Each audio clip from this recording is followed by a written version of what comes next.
Oye, qué mal. Oye, qué anal. Oye, qué anal. Qué anal todo se ha vuelto aquí en este estudio de radio. En todo caso, el episodio culiado, ¿no? ¿Estás listo? ¿Mm? ¿Estás listo? I born ready. You're born ready. Son of a bitch. Ya yo tengo aquí todo ordenado. Lo vamos a empezar así a lo loco. Ya. Boom headshot. Oh, papi, mira. Papi. Los servicios informativos de Radio Auschwitz, Delay, para Hobby FM presentan Weón, escaleta. el reportaje. Deja de moler hierba y hagamos el... Escaleta, conchetumare. Estamos al aire. Ok. Mami, fumo. Papi, Mami, papi. fumo droga. Pape, el hombre, la leyenda.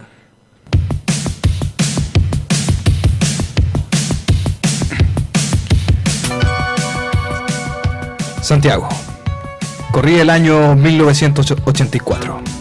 Son tiempos de incertidumbre. La sociedad chilena vive una nueva época de oro. Bueno, más bien una época de bronce.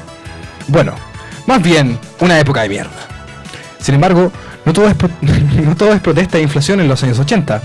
Los prisioneros sonaban en la radio, el famoso Walkman llegaba a Chile y la televisión a color era una cosa generalizada. En estos alocados tiempos es en donde vivía Felipe Tapia, un joven contador descendiente indirecto de Jaime Guzmán, más parecido al ideólogo de lo que se desearía. Un alfeñique delgaducho de lentes cuyo único propósito en la vida era llevar las cuentas de otras personas.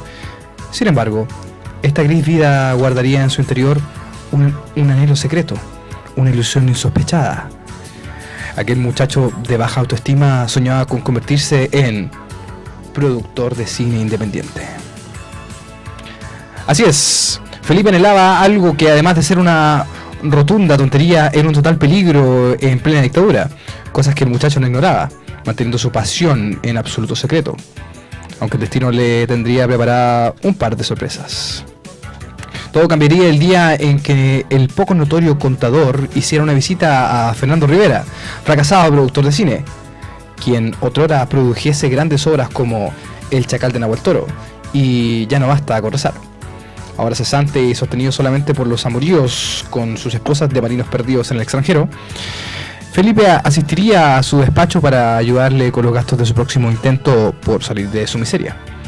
Una película totalmente comercial, una parodia barata a Romeo y Julieta dentro del contexto de las barras bravas. Sin embargo, a la hora de revisar los posibles financistas, Felipe iría, sin comerlo ni beberlo, con su oportunidad de oro. Lo relata en exclusiva el mismísimo Fernando.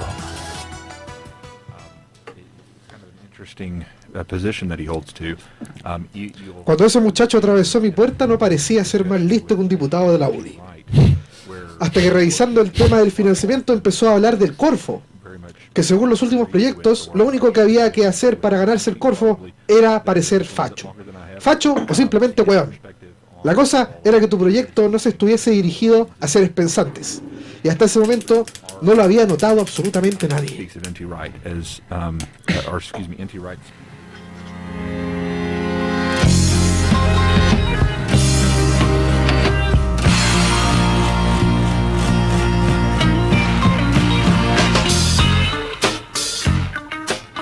Fue entonces cuando se gestó el plan, usando las habilidades especulativas de Felipe y la experiencia cinematográfica de Fernando, el productor, y el aspirante a productor se pondría como meta producir la película más facha de la historia, con el guion más facho, el director más facho y los actores más fachos de todo Santiago. Y aunque Felipe se mostró tímido, Fernando logró convencerlo, iniciando así la peculiar empresa. La tarea empezaría por un guión. Una historia completamente derecha no podría ser plasmada por cualquier artista. La obra solo podría venir de las vísceras calientes de un auténtico golpista. Lamentablemente, para el par de emprendedores, pocos se atrevían a publicar un guión de aquella época. Ni siquiera los afines al régimen. Para suerte de la producción, una terapeuta amiga de Fernando les haría llegar un trabajo de uno de sus pacientes, un supuesto agente de la DINA llamado Manuel Contreras. El texto sería un guión para un musical biográfico titulado Flores Augusto, fantasía musical por las grandes alamedas. Lo siguiente sería un director. Alguien pudiese hacer que aquella carta de amor al dictador se plasmase en una pieza apasionada y dignificante para el genocida. Obviamente los pocos directores críticos que quedaron en el país no eran aptos para aquella labor. Después de mucho rebuscar entre las entidades audiovisuales de la época, dieron con quien pudiera darle el toque al film. Un joven Alfredo Lamadrid. Recientemente dedicado a la dirección televisiva, se mostraba ansioso de expandir sus horizontes con una obra que lo enamoró apenas posó sus ojos sobre el título Flores Augusto. En cuanto a los actores, solo hizo falta un paseo por la Escuela de Teatro de la Católica para reunir el más selecto reparto de hijitos de papi. Todos estos elementos, particularmente los apellidos, hicieron que aquel proyecto algo que el Corfo no se pudo negar a financiar. El rodaje no tomó más de 6 meses y la película se estrenó con bombos y platillos en el cine Capri, anunciándose la presencia del mismo general Pinochet. Nos cuenta sobre la función el crítico de cine Ernesto Suercasó. It's kind of an interesting position that he holds to.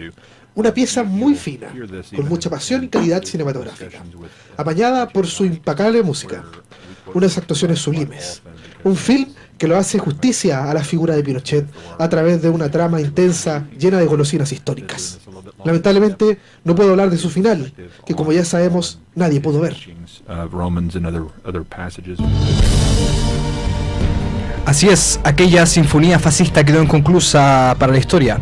En plena avant premiere, encapuchados de la FPMR, intentaron un atentado frustrado por la guardia personal del dictador, suceso que provocaría la interrupción inmediata de la proyección.